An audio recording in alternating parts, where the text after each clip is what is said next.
Very good morning to all of you. तो अपने series को आगे बढ़ाते हुए हम लोग लाइफ प्रोसेस के पार्ट 3 पे आ चुके हैं, जिसमें हम लोग क्या पढ़ने वाले हैं, nutrition in human beings. Previous parts में हमने प्लांट्स पढ़े थे, प्लांट्स में कैसे प्रोसेस अकर होता है फूड फॉर्मेशन का। उसके बाद हमने पढ़े कि कितने टाइप्स के न्यूट्रिशन जो होते हैं वो अलग अलग ऑर्गेनिज्म में कितने टाइप के होते हैं, that is autotrophic and heterotrophic. फिर हमने पढ़ा ऑटोट्रॉपिक 2 टाइप्स के होते हैं, कीमो ऑटोट्रॉपिक और फोटो ऑटोट्रॉपिक। फिर हमने पढ़ा holozoic, saprophytic and parasitic. these are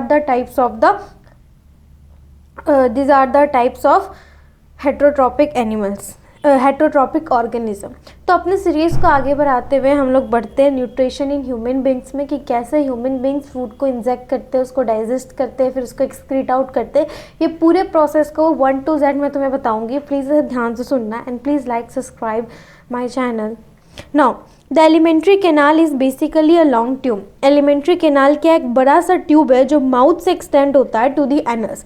anus जो है वो क्या है, एनस जो है वो एक्चुअली एट द एंड है जहाँ से एक्सक्रीशन होती है, और माउथ जहाँ से फूड इंजेक्ट होता है।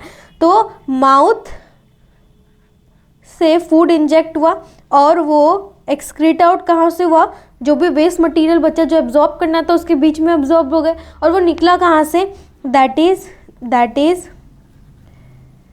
Is from anus, that is from anus. तो ये ट्यूब है जो इस पूरे को कनेक्ट करता है, और इस ट्यूब में माउथ के बाद आता है क्या, ओसोफेगस, उसके बाद आता है स्टोमच, उसके बाद आता है small intestine,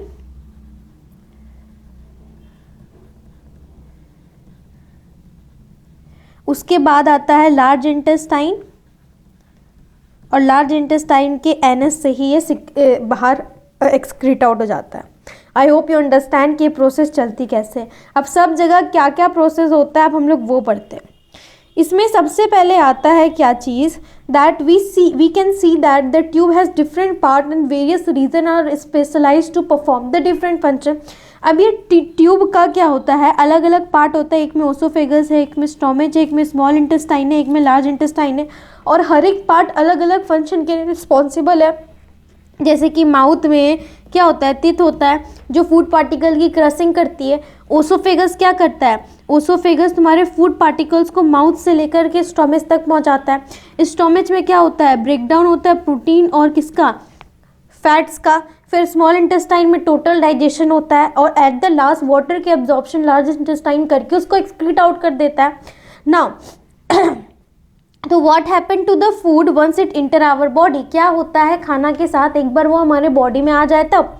we shall discuss this process here, हमने इस प्रोसेस को यहाँ पे डिस्कस किया है नीचे। देखो, we eat various types of food which has to pass through the same digestive track.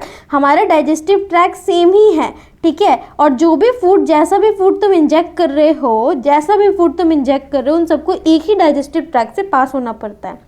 Naturally the food has to be proceed to generate the particle. Naturally देखा जाए तो food has to be proceed to generate the particles.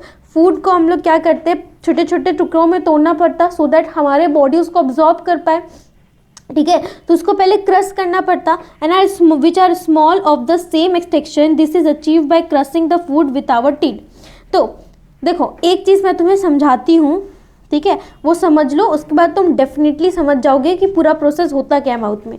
Mouth में 2 type के digestion होता है।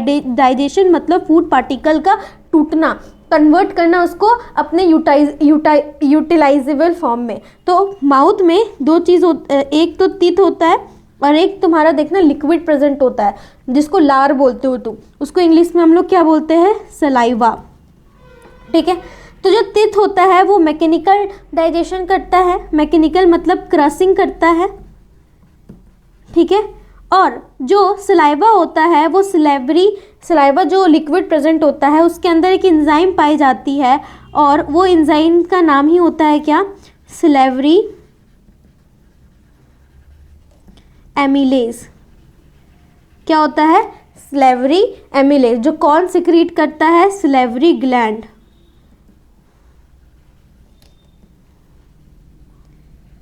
ठीक है। Mouth में एक ग्लैंड प्रेजेंट होता है जो सलाइवा प्रोड्यूस करता है, और सलाइवा के अंदर क्या, ये सिलेवरी एमिलेज प्रोड्यूस करता है, और ये किस में प्रेजेंट होता है, हमारे मुंह में जो लार प्रेजेंट होता है।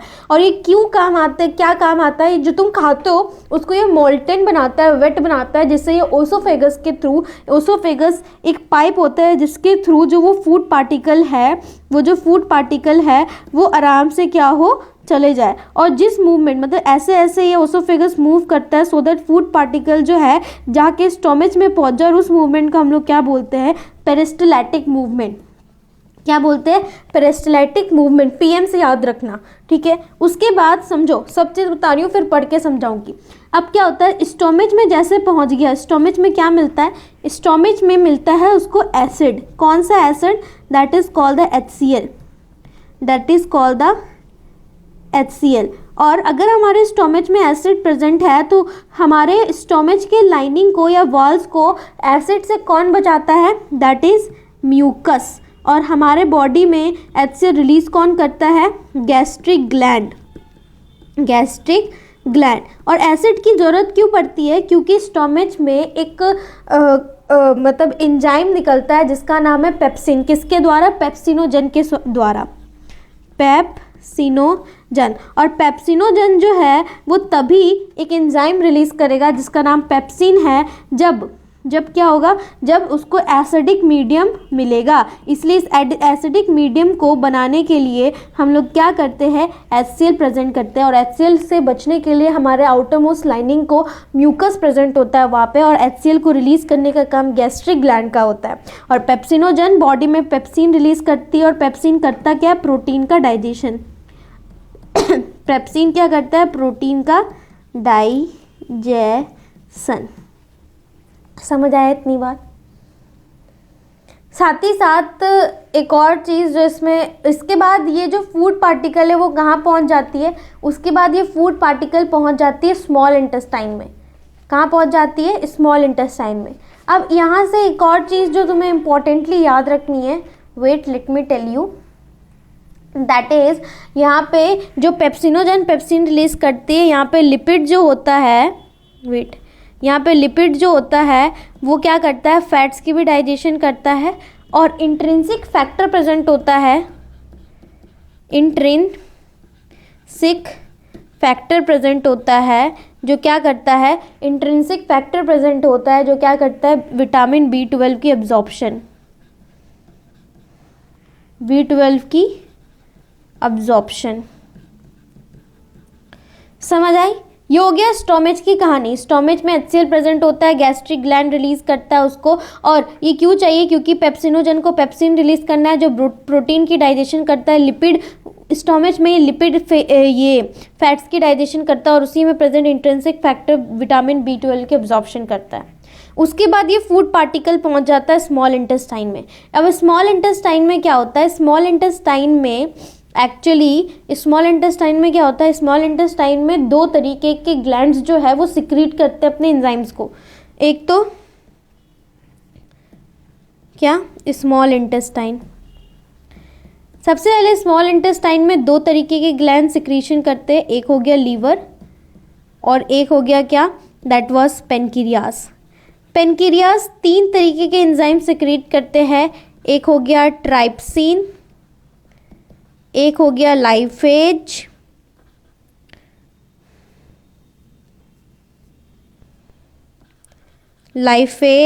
एक हो गया ट्राइप्सिन, एक हो गया लाइफेज, और एक हो गया ट्राइप्सिन, एक हो गया लाइपेज, और एक हो गया क्या, एमिलेज।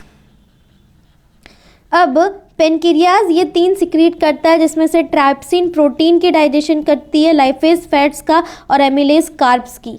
ठीक है, प्रोटीन एमिनो एसिड में कन्वर्ट होता है डाइजेस्ट टूटने के बाद, फैट्स जो लिपिड्स जो है वो फैट्स में कन्वर्ट होता है, कार्ब्स जो है ग्लूकोज में कन्वर्ट होता है।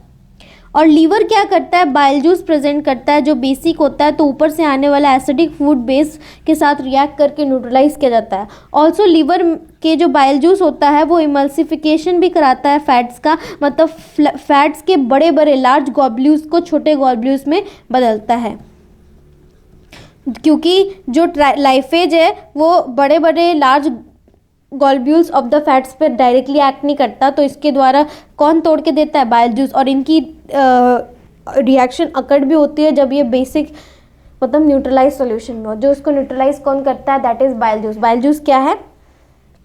बाइल जूस बेसिक है नेचर में, ठीक है।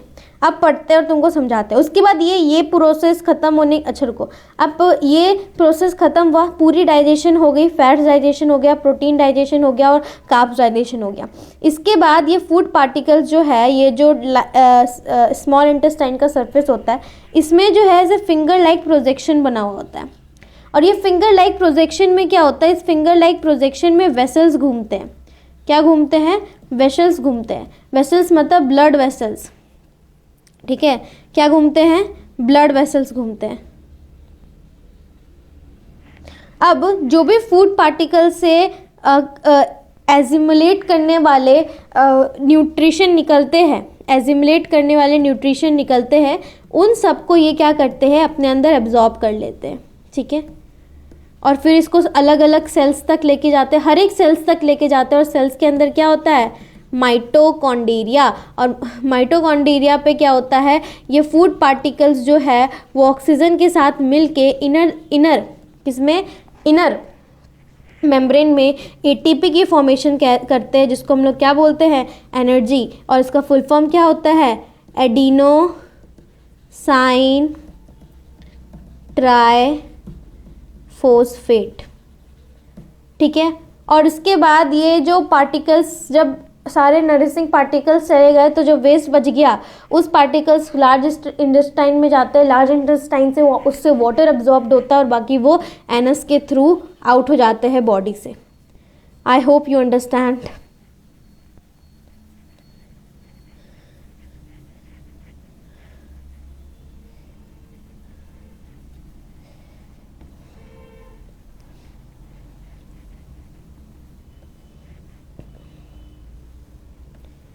ठीक है, अब देखो यहाँ तो क्या हुआ? This is achieve by the crushing of the food with our teeth since the lining of the canal is soft. जो केनाल की जो लाइनिंग होती है वो सॉफ्ट होती है। And the food is also wetted. Wetted क्यों होता है? स्लाइवा के थ्रू। स्लाइवा के अंदर क्या पाया जाता है? Salivary amylase. And when we eat something we like our mouth water. This is actually not water but the saliva which is secreted by the salivary gland. And another aspect of for the food, for the food, it is complex nature. It is to be absorbed from the alimentary canal and it has to be break down into the smaller molecule. तो जो भी तुम खाते हो उसको छोटे छोटे molecules में तोड़ना पड़ेगा so that हमारे ब्लड वेसल्स उसको लेके जा सके और मैं छोटे छोटे सेल में पहुंच सके। तो it is done with the biologist catalyst which is called the enzymes. और इंजाइम्स क्या बोलते हैं? सलाइवरी एमिलेज, जो सलाइवा में प्रेजेंट होता है। And that break down the starch into a complex molecule into the simple. तो जो माउथ के अंदर स्लेवरी एमिलेज होता है वो क्या करता है? स्टार्च को कन्वर्ट करता है, मतलब बड़े बड़े मॉलिक्यूल्स को छोटे छोटे मॉलिक्यूल्स में कन्वर्ट करते हैं। The food is mix thoroughly with saliva and move through the mouth through the oesophagus to the stomach, ठीक है। It is necessary to move the food in a regulatory manner along the digestive tube so that it can be proceed properly in each part. तो जो lining होता है canal का, उनका एक muscles होता है और जो कॉन्ट्रैक्ट एंड रिलैक्स करते हैं to send the particles of the food from the mouth to the stomach. और वो क्या मूवमेंट करते हैं? मैंने बताया था पेरिस्टलाइटिक मूवमेंट करते हैं।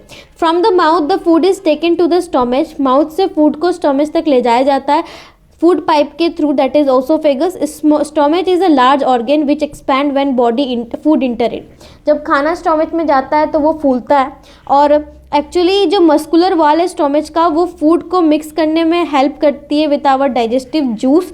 And the digestion in stomach is taken place by the gastric gland जो कि प्रेजेंट होता है वॉल में। और ये क्या करता है? ये हाइड्रोक्लोरिक एसिड रिलीज करता है, क्योंकि हाइड्रोक्लोरिक एसिड का एसिडिक मीडियम जरूरी होता है फॉर अ प्रोटीन डाइजेशन, जिसको हम लोग क्या बोलते हैं?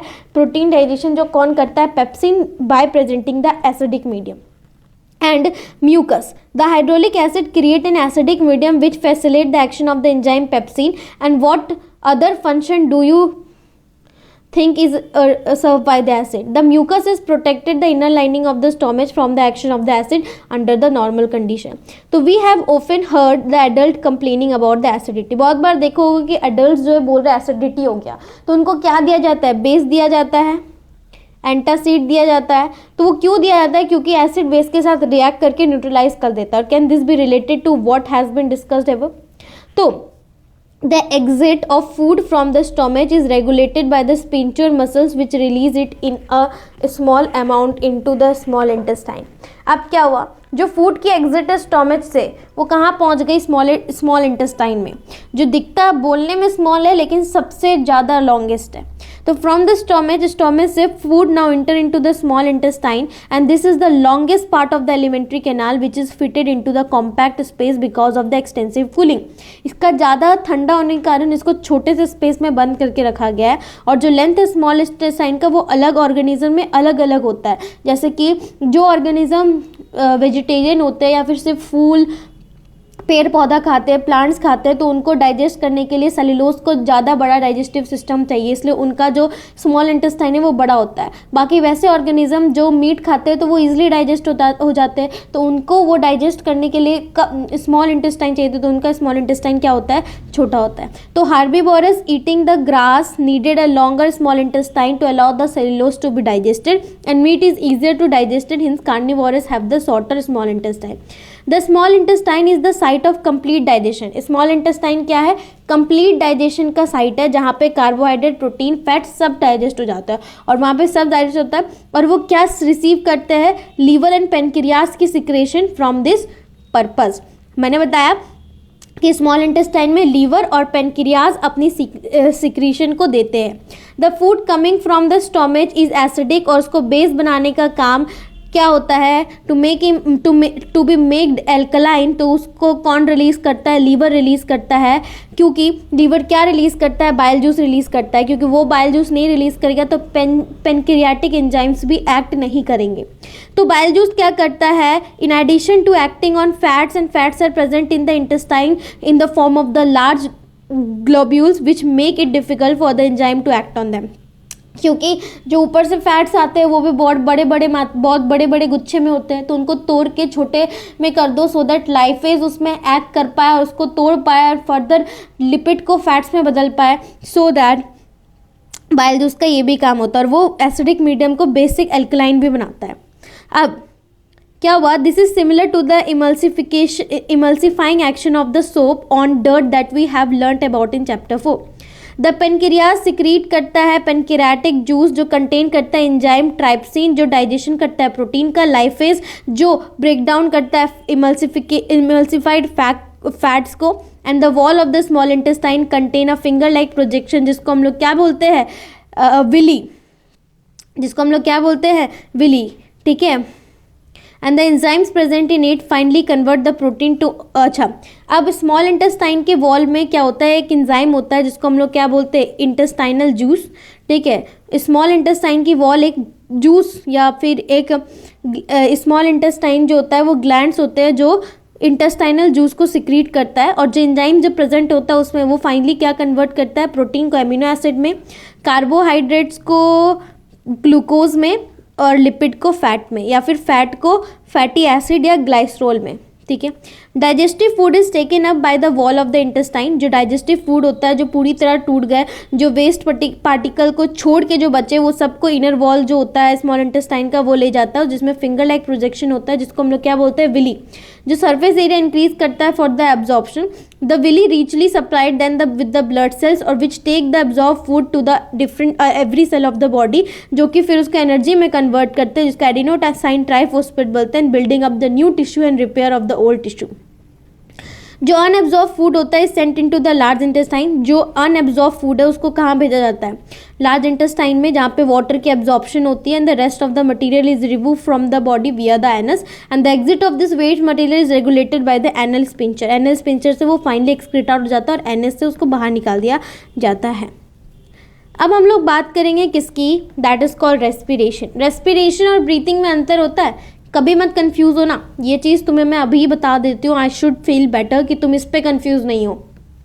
देखो, सबसे पहली बात, ब्रीदिंग क्या होता है? ब्रीदिंग मतलब intake of oxygen and outgoing of what? CO2। But respiration वो प्रोसेस होता है जिसमें एनर्जी की प्रोडक्शन होती है। तुमने जो O2 लिया वो जब फूड के साथ रिएक्ट किया माइटोकॉन्ड्रिया में जो ATP बना, that is called the process of respiration. So we have discussed nutrition in organism in the last section. The food material taken in during the process of nutrition is used in the cell to provide the energy. जो food material तुम लिए थे खाने के दौरान वो तुम्हारे इस्तेमाल होता है किस चीज़ के लिए, एनर्जी की प्रोडक्शन के लिए. Diverse organism do this different way, अलग अलग ऑर्गेनिज्म अलग अलग तरीके से करते हैं. एंड कुछ ऑक्सीजन का इस्तेमाल करते हैं ब्रेक डाउन के लिए और कुछ ऑक्सीजन का इस्तेमाल नहीं करते हैं एनर्जी प्रोडक्शन के लिए. ठीक है. Do not involve oxygen. In all the cases first step is break down the glucose into the pyruvate.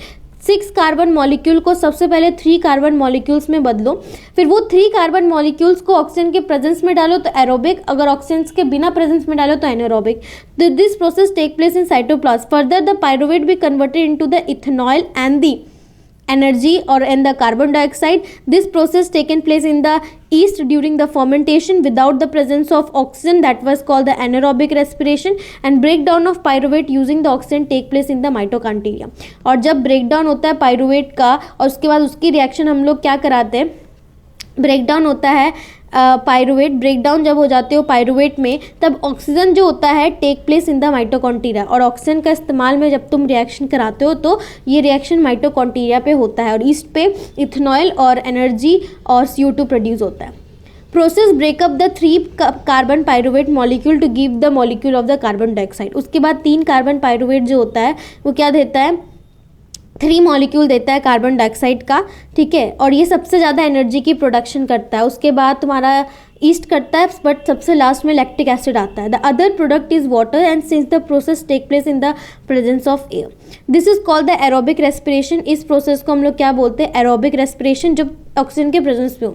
The release of energy in aerobic respiration is a lot of greater than in anaerobic process. Sometimes when there is a lack of oxygen in our muscles, तो another pathway for the breakdown of pyruvate is taken. Here the pyruvate is converted to the lactic acid which is also a 3 carbon molecule, and this buildup of lactic acid in our molecule during the sudden activity cause. ठीक है. तो सबसे पहले glucose को pyruvate में बदलो, पहले oxygen में कराओ तो माइटोकॉन्ड्रिया में होगा, ऑक्सीजन के प्रेजेंस में एनर्जी होगा, वाटर होगा और कार्बन डाइऑक्साइड होगा. बट लैक ऑफ ऑक्सीजन में अगर मसल्स में हो रहा है तो डायरेक्टली वो लैक्टिक एसिड में कन्वर्ट हो जाएगी और एनर्जी में, और ऑक्सीजन के एब्सेंस में हो रहा है लेकिन ईस्ट में तो ethanol, carbon dioxide and energy. तो energy release during the cellular respiration, जो भी एनर्जी रिलीज होती है सेलुलर रेस्पिरेशन के दौरान वो इमीडिएटली यूज़ की जाती है क्या फॉर्म करने के लिए. जो भी एनर्जी रिलीज है उसको कौन करेंसी में निकलती है, ATP, that is called adenosine triphosphate. It is use to fuel all other activity in a cell. इसका इस्तेमाल करते हैं सारे के सारे एक्टिविटीज़ को क्या करने के लिए, फ्यूल करने के लिए. In this process ATP is break down and giving rise to a mixed amount of energy which can drive the endothermic reaction taking place in the cell. अब इस प्रोसेस में ATP जो है वो टूटता है और क्या देता है, अलग अलग टाइप्स के एनर्जी देते हैं जो एंडोथर्मिक रिएक्शन रिगार्ड, क्योंकि ATP को तोड़ने के लिए तुम्हें एनर्जी चाहिए होती है. ठीक है. Now since the aerobic respiration जिसमें ऑक्सीजन होता है depend on oxygen, aerobic organism and need to ensure that there is sufficient intake of oxygen. ठीक है. देखो सिंस जो एरोबिक रेस्पिरेशन है वो एक पाथवे, एक जरिया है एरोबिक रेस्पिरेशन जो ऑक्सीजन पे, एरोबिक ऑर्गेनिज्म पे डिपेंडेंट हो, to ensure that there is a sufficient intake of oxygen. एकदम बरोबर क्या हुआ है, ऑक्सीजन का इंटेक हुआ है, अब जाके वो पूरी तरह प्रॉपर तरीके पे एनर्जी में कन्वर्ट होगा. We have seen that plant exchange gases through the stomata. Plant क्या होता है, वो गैसेस के एक्सचेंजेस कैसे करती है, हमने पढ़ा था स्टोमेटा के थ्रू करती है ना, किसके थ्रू, स्टोमेटा के थ्रू. And the large intercellular space ensure that all the cell are in the contact with air. और जो लार्ज इंटरसेलुलर स्पेस होता है प्लांट्स का, किसके साथ, एयर के साथ, वही रिस्पॉन्सिबल होता है इन गैसेस एक्सचेंज में and bye diffusion here, and they can go into the cell or away from them and out into the air. The direction of diffusion depend upon the environmental condition. ये जो diffusion का direction वो environmental condition पे based है and the requirement of plant, और plant की requirement पे based है. नाइट में, रात में जहाँ पे देर इज नो फोटोसिंथेसिस, तो CO2 elimination is the major exchange activity going on.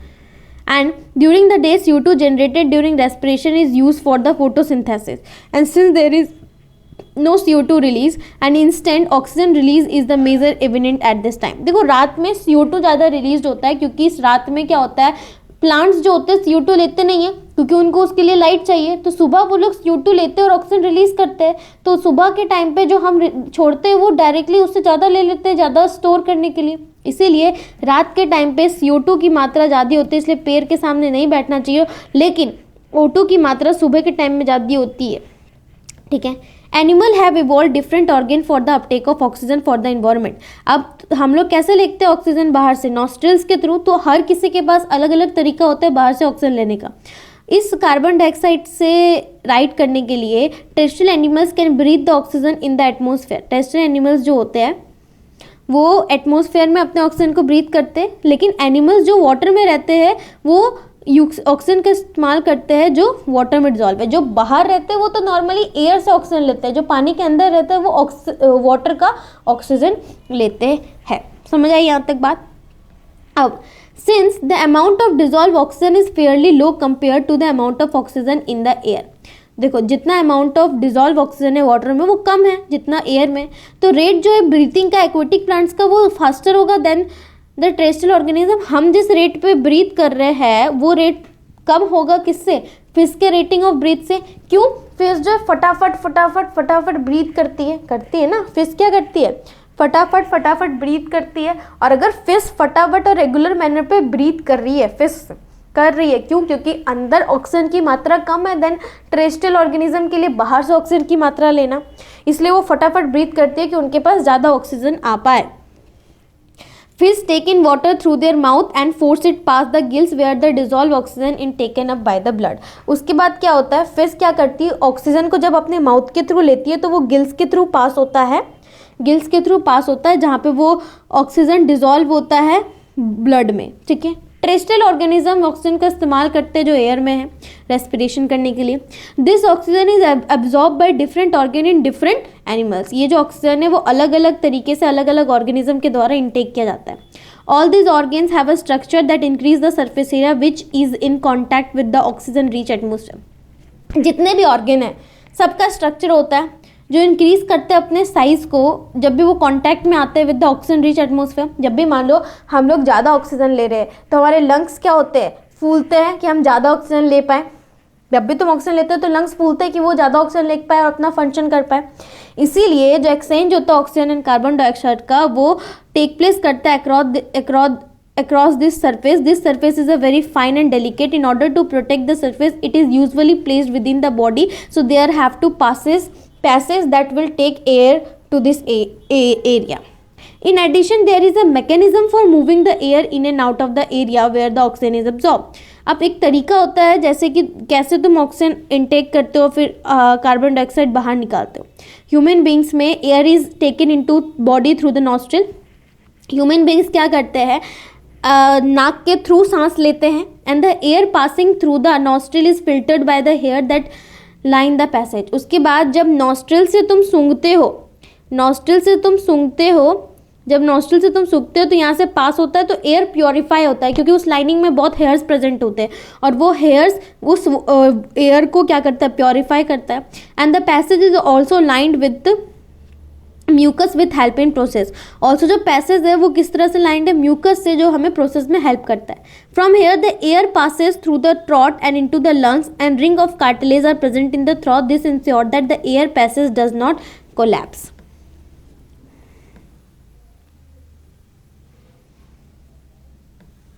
अब देखो ये समझा दूँ फिर नीचे वाला पैराग्राफ पढ़ लूँ, हो जाएगा। देखो क्या होता है, एयर जो है इस नॉस्ट्रिल से घुसता है। उसके बाद नॉस्ट्रिल पैसेज में बहुत सारे हेयर्स होते हैं, म्यूकस होता है जो डर्ट पार्टिकल को उधर ही रख देता है और फ्रेश एयर को अंदर भेजता है, ठीक है।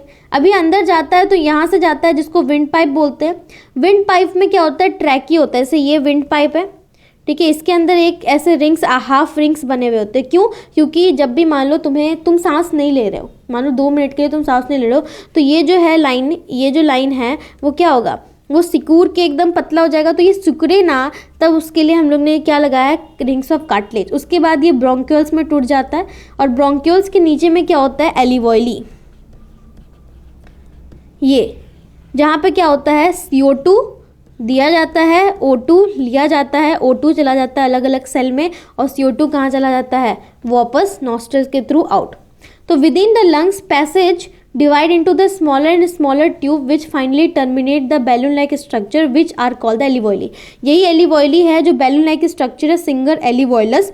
जो alveoli है वो सरफेस प्रोवाइड करता है गैसेस एक्सचेंज का and the veins of the alveoli contain an extensive network of the blood vessel. As we have seen in earlier age, हम लोग बहुत पहले सालों में देखा है कि When we breathe in, जब हम लोग सांस लेते हैं, we lift our ribs and flatten our diaphragm. हम भी जब सांस लेते हैं तो अपने लंग्स को बढ़ाते हैं, डायफ्राम को क्या कॉन्ट्रैक्ट कराते हैं, तो जिसके कारण क्या होता है हमें ज़्यादा ऑक्सीजन आती है. फिर जब रिलैक्स होता है तो लंग्स भी रिलैक्स करता है. ठीक है. The blood bring carbon dioxide from the rest of the body for release into the alveoli. Blood जो होता है वो कार्बन डाइऑक्साइड लेके आता है इस alveoli तक, फिर alveoli से ये आउट ऑफ द बॉडी चला जाता है. The oxygen in the alveoli air is taken up by the blood. और फिर जो ऑक्सीजन है वो भी ब्लड वेसल्स ही लेते हैं, फिर वहाँ से वो ट्रांसपोर्ट करके हर एक सेल तक ले जाते हैं. ड्यूरिंग द ब्रीदिंग साइकिल, जब सांस लेते हो तो जो एयर इज इनटेक, जब एयर जो अंदर लेते हो और let out, the lungs always contain a residual volume. मैंने बताया जब वो अंदर लेता है तो अपनी साइज़ बढ़ाता है, जब वो बाहर ले जाता है तो वो अपनी साइज़ घटा लेता है. For the carbon dioxide to be treated, so there is sufficient time for the oxygen to absorb and for carbon dioxide to be. एक अच्छा खासा टाइम होगा ऑक्सीजन के निकलने में और CO2 के घुसने में. तो can not the body size of animal is large. Body का जो एनिमल का साइज है वो बहुत बड़ा नहीं होगा.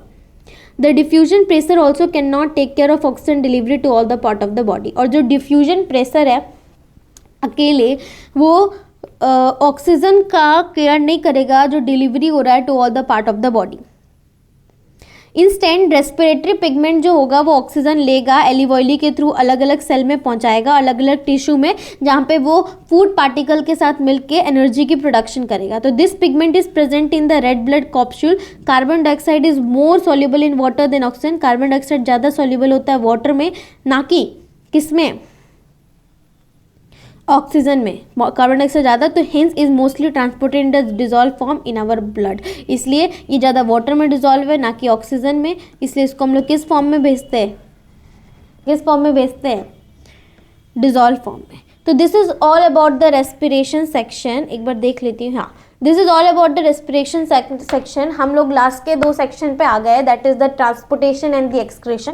ये हम नेक्स्ट वीडियो पे करेंगे. अगर तुम्हें एक बार रिकैप दे दूँ रेस्पिरेशन से, जिससे तुम्हें पता चल जाए कि तुमने क्या पढ़ा है. हमने पढ़ा रेस्पिरेशन प्रोसेस वो प्रोसेस है जिसमें एयर को अंदर लिया जाता है, क्या चीज़ से, नॉस्ट्रिल से फिर वो नॉस्ट्रिल पैसेज से गुजरता है जहाँ पे उसकी प्योरीफाइंग होती है, फिर वो विंड पाइप से गुजर के जिसमें रिंग पाइप से गुजरती है जिसमें रिंग्स ऑफ कार्टिलेज होता है, फिर वो ब्रोंक्यूल्स तक पहुंचता है. ब्रोंक्यूल से पहुंचने के बाद बैलून लाइक स्ट्रक्चर पर पहुंचता है जिसको alveoli बोलते हैं. alveoli में एक्सचेंज ऑफ गैस होता है और वो एक्सचेंज ऑफ गैस फिर O2 लेता है, CO2 दे देता है ब्लड वेसल्स, और फिर इसके बाद जो CO2 होता है वो ज़्यादा डिजॉल्व होता है वाटर में, वाटर में ज़्यादा डिजॉल्व होता है देन दी ऑक्सीजन. इसीलिए इसको ये वेट फॉर्म में लाया जाता है टू एक्सक्रीट इट आउट. ठीक है. तो this is all about this chapter. Please I can subscribe my channel.